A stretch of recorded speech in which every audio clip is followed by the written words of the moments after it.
আব্দুল্লাহ ইবনে উমর রাদিয়াল্লাহু তাআলা আনহু বলেন, কানান নবী সাল্লাল্লাহু আলাইহি ওয়াসাল্লাম ইযা কাআদা ফিত তাশাহুদে, যখন রাসূল সাল্লাল্লাহু আলাইহি ওয়াসাল্লাম আত্তাহিয়াত পড়ার জন্য বসতেন, যখন রাসূল সাল্লাল্লাহু আলাইহি সাল্লাম তাশাহুদ পড়ার জন্য বসতেন, ফাওয়াজা ইয়াদাহু আলা রুকবাতিহিল ইসরা, ফাওয়াজা ইয়াদাহুল ইসরা আলা রুকবাতিহিল ইসরা, তিনি তার বাম হাত বাম উরু হাঁটুর উপরে রাখতেন। ওয়াজা ইয়াদাহুল ইয়ুমনা আলা রুকবাতিহিল ইয়ুমনা, তিনি তার ডান হাত ডান হাঁটুর উপরে রাখতেন।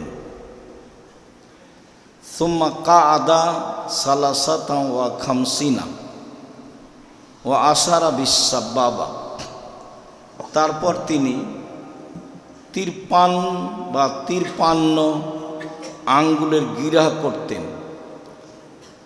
53 বুঝাতে যারা বুঝিয়েছেন তারা সংখ্যা হিসাবে একটা গণনার পদ্ধতি দেখিয়েছেন, আর যারা 53কে 3 কোণা বুঝেছেন তারা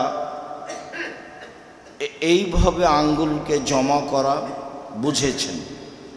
আর এইভাবে আঙ্গুলকে জমা করা পরবর্তী হাদিসে স্পষ্ট হয়। অত্র হাদিসে আব্দুল্লাহ ইবনে উমর বলেন, রাসূল সাল্লাল্লাহু আলাইহি সাল্লাম বাম হাত বাম হাঁটুর উপরে রেখে ডান হাত ডান হাঁটুর উপরে রেখে আঙ্গুলগুলিকে এইভাবে গোলাকার করলেন এবং আঙ্গুল দিয়ে ইশারা করতে লাগলেন। আজকে আমাদের এই অংশে সবচেয়ে যেটা জরুরি অংশ থাকবে সেটা হলো আঙ্গুল দিয়ে ইশারা করার বিষয়টি কেমন। ওয়াইল ইবনে হুজর রাদিয়াল্লাহু তাআলা আনহু বলেন, কানান নবী সাল্লাল্লাহু আলাইহি ওয়াসাল্লাম ইযা কাআদা ফিত তাশাহুদে, যখন রাসূল সাল্লাল্লাহু আলাইহি সাল্লাম তাশাহুদ পড়ার জন্য বসতেন, তখন কাবাজা ইসনাইনে, তিনি এই 2টি আঙ্গুল জমা করে নিতেন। ও হাল্লাকা হালকাতান, আর অন্য হাদিসে আসবে মধ্যমা আঙ্গুল এবং বৃদ্ধ আঙ্গুল দিয়ে এটা গোলাকার করতেন। এরপরে ওয়ারাফা ইসবাহু, এই তর্জনী আঙ্গুলটি দিয়ে ইশারা করতেন। ফারাআইতুহু ইউহাররিকুহু ইয়াদুবিহা, আমি দেখতে পাচ্ছি তিনি আঙ্গুলটি নড়াচ্ছেন এবং দোয়া করছেন। আমি দেখতে পাচ্ছি তিনি আঙ্গুলটি নড়াচ্ছেন এবং দোয়া করছেন। এইখানে আমাদের গুরুত্বপূর্ণ কিছু কথা থাকবে ইনশাআল্লাহ। আব্দুল্লাহ ইবনে উমর রাদিয়াল্লাহু তাআলা আনহু বলেন, কানান নবী সাল্লাল্লাহু আলাইহি সাল্লাম ইযা কাআদা ফিত তাশাহুদে, যখন রাসূল সাল্লাল্লাহু আলাইহি সাল্লাম আত্তাহিয়াত তাশাহুদ পড়ার জন্য বসতেন, তখন ওয়াজা ইয়াদাহুল ইসরা আলা ফাখিজিহিল ইসরা, তিনি তার বাম হাতকে বাম উরু রানের উপরে রাখতেন। ওয়াজা ইয়াদাহুল ইয়ুমনা আলা ফাখিজিহিল ইয়ুমনা, তিনি তার ডান হাতকে ডান উরুর উপর রাখতেন। সুম্মা আশারা বে ইসবাইহি, তারপর তিনি তার আঙ্গুল দিয়ে ইশারা করেন। ওয়া আতবাআহা বাসারাহু, এবং তার চক্ষুকে ওই আঙ্গুলের উপরে রেখে দেন। ওয়ায়াদু, এবং তিনি দোয়া করতে থাকেন। অত্র হাদিসে সলাতের অবস্থায় চক্ষু কোথায় থাকবে তা স্পষ্ট প্রমাণ হয়। অন্তত তাশাহুদের বৈঠকে এবং সালামের বৈঠকে আঙ্গুল যে নড়তে থাকবে চক্ষু এই আঙ্গুলের উপরে থাকবে বলে আব্দুল্লাহ ইবনে উমর রাদিয়াল্লাহু তাআলা আনহু বলেন, যা রাসূল সাল্লাল্লাহু আলাইহি সাল্লামকে দেখলেন, তিনি বলেন, লাহিয়া আশাদ্দু আলা শায়তানি মিনাল হাদিদ, আঙ্গুল দিয়ে ইশারা করা কাজটি শয়তানের উপরে লোহার আঘাতের চেয়ে কঠিন। আঙ্গুল নড়ানো কাজটি শয়তানের উপরে লোহা দিয়ে আঘাত করলেও যত কষ্ট পাবে, ব্যথা পাবে, তার চেয়ে সে বেশি কষ্ট পায় আঙ্গুল নড়ালে। এ কথা রাসূল সাল্লাল্লাহু আলাইহি সাল্লাম বলেন। ওয়াইল ইবনে হুজর রাদিয়াল্লাহু তাআলা আনহু বলেন, রাআইতু রাসূলুল্লাহ সাল্লাল্লাহু আলাইহি সাল্লাম, আমি আল্লাহ রাসূলকে দেখলাম, হাল্লাকা বিল ইবহাম অল ওস্তা, রাসূল সাল্লাল্লাহু আলাইহি সাল্লাম বৃদ্ধাঙ্গুল এবং মধ্যমাকে দিয়ে গোলাকার করলেন। ওয়ারাফা ইসবাহু আল্লাতি তালিহিমা, আর দুইটার মধ্যে পাশাপাশি যেই আঙ্গুল আছে সে আঙ্গুল তিনি উঠিয়ে ইশারা করতে লাগলেন তার তাশাহুদে। এই কথা ওয়াইল ইবনে হুজর বলেন, যা অন্য বর্ণনায় তিনি বললেন আমি দেখলাম। আব্দুল্লাহ ইবনে আবজা বলেন যে কানান নবী সাল্লাল্লাহু আলাইহি সাল্লাম ইশিরু বে ইসবাইহি আস-সাব্বাহাতে ফিস সালাতে, রাসূল সাল্লাল্লাহু আলাইহি সাল্লাম অবিরাম এই তর্জনী আঙ্গুল দিয়ে ইশারা করতেন। অত্র হাদিসে অবিরামের কথা উল্লেখ রয়েছে। সব হাদিসগুলি লক্ষ্য করলে বোঝা যায় যে রাসূল সাল্লাল্লাহু আলাইহি সাল্লাম অবিরামী আঙ্গুল নড়াতেন। কেননা তা হচ্ছে শয়তানের উপর লোহার আঘাতের চেয়ে অনেক কঠিন। কেননা আঙ্গুল নড়ছে বলেই আঙ্গুলের উপরে দৃষ্টি রয়েছে, আঙ্গুল সেদিকে, চক্ষু সেদিকে লক্ষ্য করছে।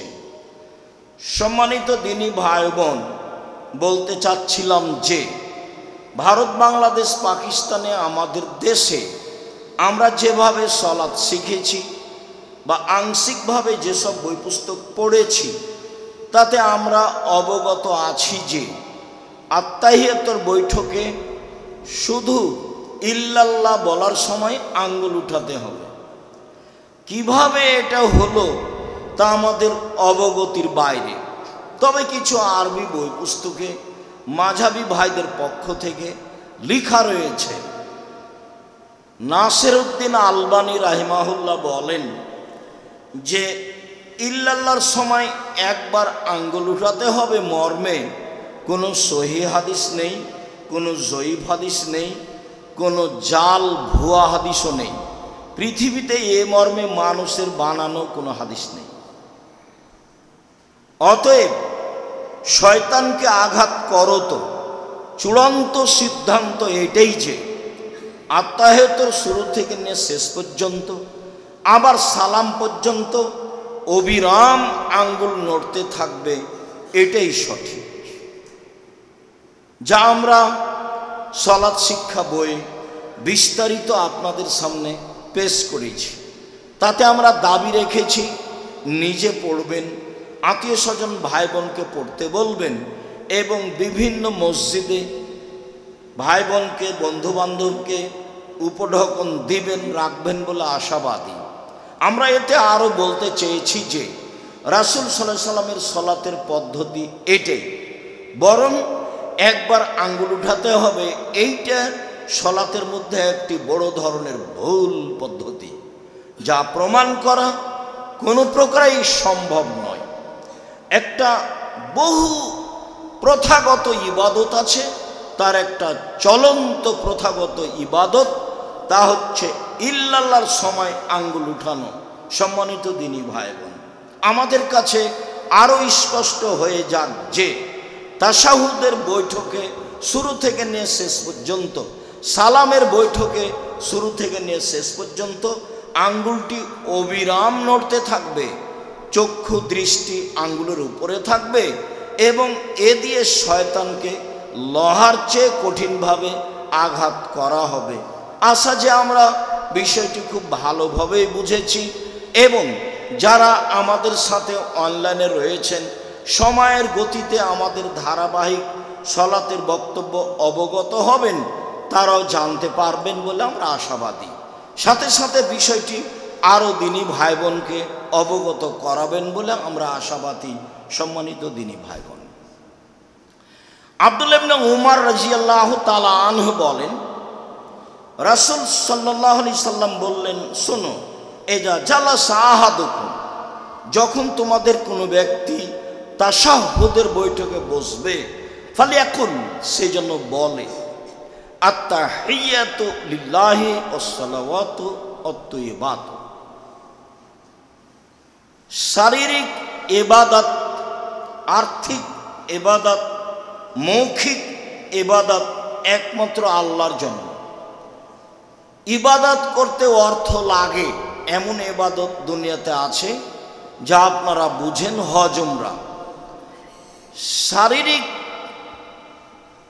চেষ্টা প্রচেষ্টা লাগে ইবাদত আছে, তা হচ্ছে সালাত। তাসবিহ তাহলিল জিকির আজকার বসে বসে হয়, তা আমরা অবগত। আত্তাহিয়াতু লিল্লাহি ওয়াসসালাওয়াতু ওয়াত-তাইয়্যিবাতু, সব ইবাদত আল্লাহর জন্য। আসসালামু আলাইকা আইয়ুহান নবিয়্যু ওয়া রাহমাতুল্লাহি ওয়া বারাকাতুহু, হে নবী, আপনার উপরে শান্তি অবতীর্ণ হোক, বরকত অবতীর্ণ হোক, আর দয়া ও রহমত অবতীর্ণ হোক। আসসালামু আলাইনা, এবং শান্তি দয়া বরকত আমাদের উপরে হোক। ওয়ালা ইবাদিল্লাহি সলিহিন, পৃথিবীর সব সৎ কর্মশীল পুরুষ নারীদের উপরে সালাম, শান্তি, দয়া, নিরাপত্তা অবতীর্ণ হোক। আশহাদু আল্লা ইলাহা ইল্লাল্লাহ, আমি সাক্ষ্য দিচ্ছি আল্লাহ ছাড়া কোনো মাবুদ নেই। ওয়া আশহাদু আন্না মুহাম্মাদান আবদুহু ওয়া রাসূলুহু, আমি আরও সাক্ষী দিচ্ছি যে মুহাম্মদ সাল্লাল্লাহু আলাইহি সাল্লাম তার রাসূল এবং তার দাস বান্দা। তিনি তেমন কিছু নন, তিনি একজন মানুষ, তিনি রাসূল এবং আল্লাহর দাস। সুবহানাল্লাযী আসরা বিআবদিহি লাইলাম মিনাল মসজিদিল হারাম ইলাল মসজিদিল আকসা, তিনি আল্লাহ যিনি তার দাসকে, তার গোলামকে, মুহাম্মদ সাল্লাল্লাহু আলাইহি সাল্লামকে কাবা ঘর থেকে বাইতুল মুকাদ্দাসে নিয়ে গেলেন বোরাকের মাধ্যমে। যা ঘটনা আছে তা আপনারা জানেন। তাতে আল্লাহ বলেছেন তিনি তার দাসকে নিয়ে গেলেন। মুহাম্মদ সাল্লাল্লাহু আলাইহি সাল্লামকে নিয়ে গেলেন। সম্মানিত দিনী ভাই বোন, এই বাক্যের পরে যেটুকু আছে সেটুকু আমাদের জন্য আরো জরুরি। রাসূল সাল্লাল্লাহু আলাইহি সাল্লাম বলেন, ওয়াল ইয়াতাখাইয়ার মিনাদ দুআয়ে মা আজাবাহু ফায়াদু, এরপরে যার যেটা দোয়া ভালো লাগে, যে যেটা পছন্দ করতে পারে, সে যেন সেই দোয়া পড়ে। অত্র হাদিসে তাশাহুদের পরেই এই বিবরণ রয়েছে, কিন্তু আমরা দুরুদের পরে কেন বলছি এই কথা? আমরা কিন্তু আমাদের কথার ধারাবাহিকতায় বলি যে আগে তাশাহুদ পড়তে হবে, তারপরে দুরুদ পড়তে হবে, তারপরে দোয়ায়ে মাসুরা পড়তে হবে, যেগুলো আমাদের ধারাবাহিক আলোচনায় আসবে পরবর্তী জুমাগুলিতে ইনশাআল্লাহ। তো আমরা অত্র হাদিসে আল্লাহ বলছেন, রাসূল সাল্লাল্লাহু আলাইহি সাল্লাম বলছেন, হাদিস বুখারী মুসলিম, যে এখন তার পছন্দ মতো দোয়া করুন। কিন্তু আমরা এই অংশকে দুরুদের পরে কেন নিয়ে গেলাম?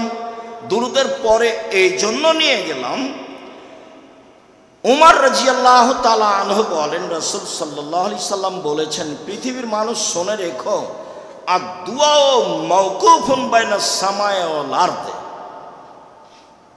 লা ইয়াসআদু মিনহু শাই হাত্তা তুসাল্লি আলা নবিয়িকা। ওমর মনে রাখেন, মানুষের তোমাদের দোয়া আকাশে সরিষা সমপরিমাণও যাবে না যদি দুরুদ না পড়া হয়। আগে আমার উপরে দুরুদ পড়ো, তারপরে দোয়া করো, তাহলে তোমাদের দোয়া আকাশে উপরে চলে যাবে। যার কারণে আমরা আত্তাহিয়াত তাশাহুদ বলার পরে, দোয়ায়ে দুরুদ পড়ার পরে বাকি দোয়াগুলো বলার জন্য ধারাবাহিক আলোচনা রেখেছি। সম্মানিত দিনী ভাই বোন, অত্র হাদিসে যা আমরা বুঝেছি তাতে সালামের বৈঠকে ইচ্ছামতো দোয়া পড়তে পারি। অতীতের বিবরণে বুঝেছি যে রুকু এবং সিজদায় কোরআন মাজিদ পড়তে পাওয়া যাবে না, নিষেধ করা হয়েছে। এটাই ঠিক যে রুকু এবং সিজদায় কোরআন মাজিদ পড়তে পাওয়া যাবে না, এটা নিষেধ। এখন সালামের বৈঠকে আল্লাহ রাসূল বললেন, বাছাই করে নাও, যা ভালো লাগে। আমি পরামর্শে বলেছি রব্বির হামহুমা কামা রাব্বায়ানি সাগীরা, এটা আমার পরামর্শ। এছাড়া আপনার যা দোয়া মুখস্থ আছে কোরআন হাদিস থেকে সব বলে নেন, যা ভালো লাগে। সালামের বৈঠকে আল্লাহুম্মা ইন্নাকা আফুউন তুহিব্বুল আফওয়া ফা'ফু আন্নী, আল্লাহ তুমি ক্ষমাশীল, ক্ষমাকে ভালোবাসো, আমাকে ক্ষমা কর। আল্লাহুম্মা ইন্না নাসআলুকাল হুদা ওয়াত তুকা ওয়াল আফাফা ওয়াল গিনা, হে আল্লাহ আমি তোমার কাছে তাকওয়া পরহেজগারিতা চাই, তোমার কাছে আমি নিরাপত্তা চাই, আমি তোমার কাছে এমন নেকি করা চাই যেটা গোপন থাকবে, আর মানুষের কাছে আমাকে হাত পাততে হবে এরকম পরিবেশ যেন না আসে, আমি এটা চাই, তোমার কাছে এটা চাচ্ছি। দুয়ার বই থেকে গুরুত্বপূর্ণ দোয়াগুলি মুখস্থ করে নিয়ে বলার চেষ্টা করি। এছাড়াও রব্বানা আতিনা ফিদ দুনিয়া হাসানাতাও, এছাড়া রব্বি ইন্নী যালামতু নাফসি ফাগফিরলি, যা দোয়া মুখস্থ আছে। এখন আপনার সময় হয় না কেন? ছোটকালে মক্তবে ভাঙাচুরা করে দুইটা দোয়া মুখস্থ করেছিলেন, ওই দুটা দোয়া আজীবন চুষে খাচ্ছেন কেন? সবই কাজ চলে, জমি জায়গা দেখা চলে, দলিল আদিল্লা দেখা চলে, বাড়িঘর করা চলে, মেয়ে কেস মামলা করা চলে, একটু দোয়াটা দেখা চলে না? এরকম সুযোগ হয় না? এইটা আপনি কাকে বুঝাতে চাচ্ছেন? হয় না কেন? আপনি দেখেন না কেন? বাংলা যদি নাই পড়া যায়, পড়তে নাই পারি, তো ছেলে মেয়ে তো পারে, ওদেরকে পড়তে বলি। আর কোরআন মাজিদ আপনি পড়তে পারেন না, এটা তো গ্রহণ হবে না, পড়তেই হবে যে কোনো। আর বাংলা উচ্চারণ দিয়ে কোরআন মাজিদ পড়া হবে না,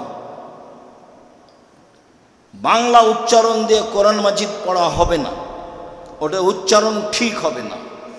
সম্মানিত দিনী ভাই বোন, আবু হুরায়রা রাদিয়াল্লাহু তাআলা আনহু বলেন, আব্দুল্লাহ ইবনে মাসউদ রাদিয়াল্লাহু তাআলা আনহু বলেন, কানা নবী সাল্লাল্লাহু আলাইহি সাল্লাম ইয়াজলিসু ফির রাকাতাইন লুলাইয়াইনি আলার রাসফে হাত্তা ইয়াকুম। আল্লাহ রাসূল যখন আত্তাহিয়াতুর বৈঠকে বসতেন তখন মনে হতো যেন গরম পাথরের বসেছেন, বসলেন আর উঠলেন।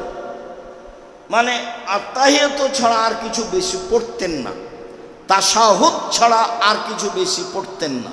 আল্লাহ রাসূল যখন তাশাহুদের বৈঠকে বসতেন তখন মনে হতো যেন তিনি গরম পাথরের উপরে বসেছেন। গরম পাথরের উপরে বেশিক্ষণ বসে থাকা যাবে কি? অল্প সময় বসেই উঠে গেছেন। আমরা তাশাহুদ পড়ার সময়টা আল্লাহ রাসূলের খুব কম দেখেছি, তাতে আমরা বুঝেছি যে ভাবে মনে হচ্ছে যে গরম পাথরের উপরে বসে আছেন, তাই গরম জিনিসটা সহ্য করতে না পারাই তাড়াতাড়ি উঠে গেছেন। সম্মানিত দিনী ভাই বোন, আমরা বলছিলাম আত্তাহিয়াতুর বৈঠক, তাশাহুদের বৈঠক কেমন হবে, হাত কোথায় থাকবে এবং আঙ্গুলের অবস্থা কেমন হবে, আঙ্গুল অবিরাম নড়বে, তাতে শয়তানকে আঘাত করা হবে বলে আমরা স্পষ্ট বুঝেছি। এটাই সলাতের পদ্ধতি, আর এটাই অক্ষরে অক্ষরে সলাৎ শিক্ষা বইয়ে রাসূল সাল্লাল্লাহু আলাইহি সাল্লামের সলাৎ বনাম প্রচলিত সলাৎ এতে উল্লেখ করা আছে। সম্ভবপর মানুষ হিসাবে চেষ্টা করা আছে যাতে করে কোনো মানুষের মতামত পেশ করা না লাগে, যাতে করে কোনো দল মাঝাবের কথা পেশ করা না লাগে, যাতে করে নিজের কোনো মন্তব্য পেশ করা না লাগে। হুবাহু আল্লাহ এবং রাসূলের কথা দিয়ে সলাৎকে কিভাবে দেখানো যেতে পারে তার চেষ্টা করা হয়েছে। কেননা তিনিও বলেছেন, সাল্লু কামা রাআইতুমুনি উসাল্লি, পৃথিবীর মানুষ সলাত আদায় করো তোমরা যেভাবে আমাকে দেখছো। তো এখন তো তিনি দুনিয়াতে নেই, তো কিভাবে সলাত দেখবেন? তখন আমরা পরামর্শে বলেছি একেবারেই পৃথিবীতে নিখুঁত কেতাব বুখারী মুসলিম। যারা এদেশে বুখারী পড়ায় এদেশে সেদেশে, তাদের মান সম্মান অনেক বেশি, তাদের বেতনও বেশি, কিন্তু আমল করতে হবে বুখারীর উপরে এইটা কম, নেই বললেই চলে। কেন যে এমনটা আল্লাহই ভালো জানে। আবার কিছু বললেই অনেক কথা, বুখারীর কি হাদিসই সব সহিহ আর কি দুনিয়াতে নেই, মানে উল্টা কথা। সহজ হলে তো কথা সহজ হয়। আল মুমিন গিরুন করিম, মুমিন হচ্ছে ভোলা ভালা সাধারণ, নাকে লাগাম লাগানো উটের নেই, বসতে বললে বসে, উঠাতে বললে উঠাতে চাইলে উঠে। এর নাম হচ্ছে নাকে লাগাম লাগানো উট, এরই নাম হচ্ছে মুমিন। মুমিন ধূর্ত নয়, মুমিন চালাক নয়, মুমিন পেঁচালা নয়, মুমিন অভিশাপকারী নয়, মুমিন অশ্লীল ভাষার অধিকারী নয়, মুমিন কঠোর কর্কশ মানুষকে অপমান খাটো করবে এরকম চরিত্রের নয়। আল্লাহ রাসূল বলছেন আল মুমিন গিরুন করিম, মুমিন হচ্ছে সাধারণ সাদা সিধে, চলাফেরা সাদা সিধে, পোশাক আদি সাদা সিধে, খাওয়া পড়া সাদা সিধে, গাড়ি বাড়ি সাদা সিধে। এইভাবে বিত্তশালিতা দেখিয়ে বা এইভাবে লোন নিয়ে বাড়ি গাড়ি করে লিফটে আহাল পরিবার মিলে উঠে মেয়ের জন্য 450-500 টাকা দিয়ে আইসক্রিম কিনে কি হবে ফলাফল? কি হবে? চাঁপাইনবাবগঞ্জের ভাষায় আমও গেল, ছালাও গেল, কাঁদতে কাঁদতে দুই চোখ হয়ে গেল, সেটাই হবে। আর না হলে বইয়ের ভাষায়, ওই যে বইয়ে লেখা ছিল, বাবু বলছে মাঝি চাঁদ কেমন বাড়ে কমে রে। আমি কেউ সব জানি, দেখি তোর জীবন চারা আনাই মিছে। মাঝি এ কি সে কি, আমি কি আর জানি, দেখি তোর জীবন আটানাই মিছে। মাঝি এ কি ও কি, আমি কি এসব বুঝি, দেখি তোর জীবন 12 আনাই মিছে। এবার বাতাস উঠেছে, নৌকা হিলে উঠেছে। তখন মাঝি বলছে, বাবু সাঁতার জানো বাবু? তখন বাবু বলছে, না রে মাঝি, না তো আমি সাঁতার জানি না। তখন মাঝি বলছে, দেখি এখন বাবু তোমার জীবন 16 আনাই মিছে। আপনি যেভাবে আহাল পরিবার গড়তে চাচ্ছেন, ছেলে মেয়েকে শিক্ষা দিতে চাচ্ছেন, এটাই কি আসলে পরকালমুখী? এটাই কি জাতির জন্য কল্যাণ নিয়ে আসবে? এটাই কি জাতিকে সঠিক পথ দেখাবে? এটাই কি জাতিকে সঠিক আকীদা দেখাবে? ছেলে মেয়ে শুধু নিজের জন্যই মানুষ করলেন, তাই তো বোঝা গেল। মনে করলেন যে টাকা ইনকাম করবে, ভালোই করেছে। যেই কোম্পানি তাকে টাকা দেয় সেই কোম্পানির ওষুধ লিখে। তা আপনি যেমন ছেলেও তেমন। আপনার সাদি ছিল বড় ইঞ্জিনিয়ার, তখনও খালি রাস্তাঘাট তৈরি করতে গিয়ে টাকা চুরি করে, টাকা মেরে খাই। আমি ভালো নেই এ কথা বলিনি, একেবারেই কম। সাজনাদের আপনার লক্ষ্য উদ্দেশ্য ভুল হয়েছে, আপনি তার আকীদা সংশোধন করতে পারেননি। এই লক্ষ্যেই একেবারে তেঁতুলিয়া থেকে টেকনাফ পর্যন্ত মক্তব চালু করতেই হবে যে কোনো মূল্যে, এবং প্রশিক্ষণে আসতেই হবে। শুধু জাতির জন্য, আপনাদের জন্য, বাঙালিদের জন্য, জাতির কল্যাণের জন্য জাতিকে পরকালমুখী করার জন্য জামিয়া সালাফিয়া রিস্ক নিয়ে একেবারে পরকালের আশায় ইমামদের প্রশিক্ষণের ব্যবস্থা, বড় বড় ইমাম রেখে, প্রশিক্ষক রেখে, ব্যয়বহুল পয়সা খরচ করে, যাওয়া ফিরে দিয়ে, আসা ফিরে দিয়ে, থাকা খাওয়া ফিরে দিয়ে, বই পুস্তক ফিরে দিয়ে জীবন বাজি রেখে চেষ্টা চালাচ্ছি। তাতে আমাদের কি স্বার্থ? স্বার্থ জাতিকে পরকালমুখী করতে চাই, এটাই স্বার্থ। স্বার্থ এ দিয়ে আল্লাহকে সন্তুষ্ট করতে চাই, এটাই স্বার্থ। জাতিকে বুঝাতে চাই যে এটা একটা ভুয়া জীবন। পার্থিব জগৎ তোমাকে প্রতারণা দিয়েছে। তুমি তোমার ছেলে মেয়ের ব্যাপারে যে পরিকল্পনা করেছো, ভুল পরিকল্পনা। তুমি ছেলে মেয়ে মানুষ করতে পারোনি, তোমার জীবন ব্যর্থ। বুঝেও বুঝে না ওরা, অন্তর আছে বুঝে না, দেখেও দেখে না ওরা, চক্ষু আছে দেখে না, শোনেও শোনে না ওরা, কান আছে শোনে না। উলায়েকা কালা আনাম, তারা পশু প্রাণীর মতো, তারা গরু ছাগলের মতো, তারা কুকুর শ্রীকের মতো। বালহুম আজাল মহুম, তার চেয়ে খারাপ জীবন পশু প্রাণীর মতো, কুকুর শ্রীর মতো। মানুষকে মেরে জেল হাজতে দিয়ে কি হবে? ক্ষমতা দেখিয়ে, তারপর দেখিয়ে দল করে কি হবে? জয় হলেন, 5 বছর থাকলেন, কাকে পরাজয় করলেন, কত বদনাম করলেন। বদনাম করেছেন মানে জাহান্নামে চলে গেছে। ও ঢুকেনি কেন? মরেনি এই জন্য। ও তো মানুষের সাথে জড়িত পাপ, আল্লাহর সাথে জড়িত পাপ নয়। আল্লাহর সাথে জড়িত পাপের পথ সহজ। সুদ যত বড়ই পাপ হোক না কেন, সুদের যে ভাষা আল্লাহ রাসূল উল্লেখ করেছেন, পৃথিবীর কোনো পাপের ভাষা এভাবে আল্লাহ রাসূল উল্লেখ করেননি। সুদের পাপের ব্যাপারে বলছেন, মায়াকুল দিরহাম রেবাহ ইয়ালাম আসাদ্দু মিন সিত্তাতি ওয়া সালাসিনা জিনিয়া। কে যদি জেনে শুনে 1 টাকা সুদ খায়, 36 বার জেনা করে যত পাপ হবে, 1 টাকা সুদ খেলে তার চেয়ে বেশি। মানে অবিবাহিত ছেলে মেয়ে জেনা করলে 100 লাঠি পিটিয়ে তাকে এলাকা থেকে 1 বছরের জন্য তাড়িয়ে দিতে হবে। জেনা মানে বিবাহিত ছেলে মেয়ে জেনা করলে তাকে ইট ঢিল পাথর দিয়ে মেরে মেরে মেরে ফেলতে হবে।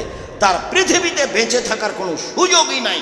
তার নাম জেনা। বিবাহ করার পরে রাসূল সাল্লাল্লাহু আলাইহি ওয়াসাল্লাম বলছেন, কে যদি জেনে শুনে 1 টাকা সুদ খায়, 36 বার জেনা করে যত পাপ হবে, 1 টাকা সুদ খেলে তার চেয়ে বেশি পাপ হবে। রাসূল সাল্লাল্লাহু আলাইহি ওয়াসাল্লাম বলেন, না রেবা সাবুনা জুজান আইসা রাহিমকা রাজুল উম্মাহু। সুদের পাপের 70টি ভাগ রয়েছে। ছোট ভাগ হলো মায়ের সাথে জেনা করলে যেমন পাপ হয়। সুদের পাপের 70টি ভাগ রয়েছে, ছোট থেকে বড়, বড় থেকে ছোট। সবচেয়ে ছোট পাপ হলো মায়ের সাথে জেনা করলে যেমন পাপ হয়। সুদের পাপের ব্যাপারে আল্লাহ রাসূল বলছেন, যে যে সুদ খাবে তাকে নিঃস্ব হতে হবে। আর আল্লাহ বলছেন, যে সুদ খাবে তার টাকা কমে যাবে।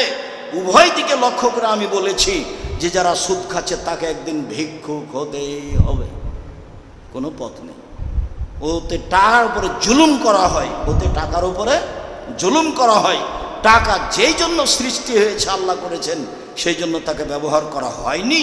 ও বিনিময়ে ব্যবহার হওয়ার জন্য তার জন্ম। টাকা মুদ্রার জন্ম হচ্ছে বিনিময় ব্যবহারের জন্য। যখন মানুষ বিনিময়ে ব্যবহার না করে তাকে দিয়ে তাকে নিয়েছে, তাকে দিয়েই তা বেশি নিয়েছে, তখন তার উপরে জুলুম করেছে, টিকবে না। সম্মানিত দিনী ভাই বোন, বলছিলাম এইভাবে সমাজ পরিচালনায় মানুষের বদনাম করে ইহকালও গেল, পরকালও গেল, কোনোটাই টিকলো না। জেনা তো মহাপাপ, শুদ্ধ মহাপাপ। ক্ষমা চাইলে ক্ষমা হবে ইনশাল্লাহ। কেন? তার সাথে জড়িত পাপ। মানুষের বদনাম করে, বিরোধিতা করে ক্ষমা চান দেখি? কিয়ামত পর্যন্ত কোনো একদিন ক্ষমা হয়ে গেলে আল্লাহ হবেন জালেম। আর আল্লাহ বলেছেন, জুলুম আমার উপরে হারাম করেছে, আমি এমন কাজ করি না। যার অন্যায় করেছে, যার বদনাম করেছে, সেখানে ক্ষমা নেওয়া। সম্মানিত দিনী ভাই বোন, বলছিলাম আমাদের দেশে ভুল পদ্ধতিতে জীবন চলছে। আপনারা আমার কেন কোরআন মাজিদ পড়ি না, কেন দোয়াগুলো শিখে না, শেখা উচিত।